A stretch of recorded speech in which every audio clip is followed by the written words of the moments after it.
Hello મિત્રો, સ્વાગત છે તમારું એજી કિચનમાં। આજે આપણે બનાવીશું ઢોસાનું બેટર માટે લઈશું 2 વાટકી ચોખા લઈશું। આપણે ચોખા આપણે રેગ્યુલર જ યુઝ કરીશું। તમારી પાસે ઢોસા ના હોય તો બી તમે યુઝ કરી શકો છો। એમાં 1 વાટકી અડદની દાળ નાખીશું। આપણે એમાં અડધી વાટકી પૌવા એડ કરીશું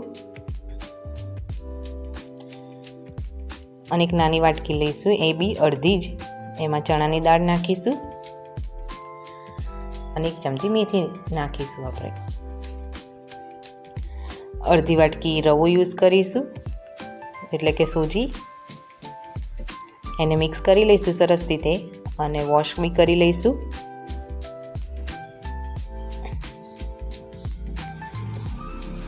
3-4 અવર્સ રહેવા દઈશું આને, એટલે કે પલળવા ફૂગાય ત્યાં સુધી, થોડા દાણા ફૂગાઈ જાય ત્યાં સુધી આને પલાળવા દઈશું આવી રીતના। એના પછી એક મિક્સરનો જાર લઈશું। જારમાં આપણે જે બધું મિક્સ કર્યું છે દાળ ચોખાની એમની અંદર મૂકીશું।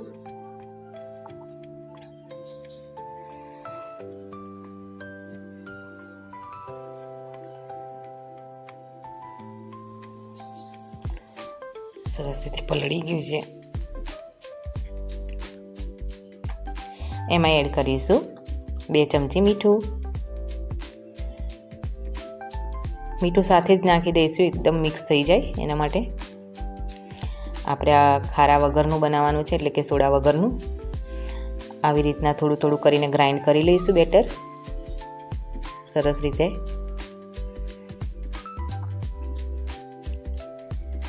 સરસ રીતે બધું બેટર ગ્રાઇન્ડ થઈ ગયું છે।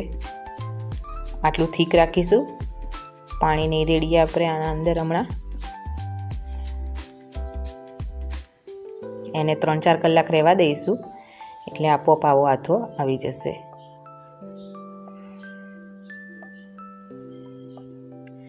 સરસ મજાનો આથો આવી ગયો છે નેચરલ, એટલે હવે આપણે ઢોસા બનાવીશું।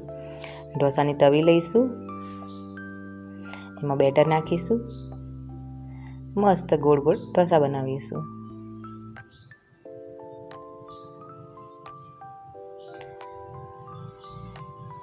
આપણે થોડું ઘી એડ કરીશું એમાં।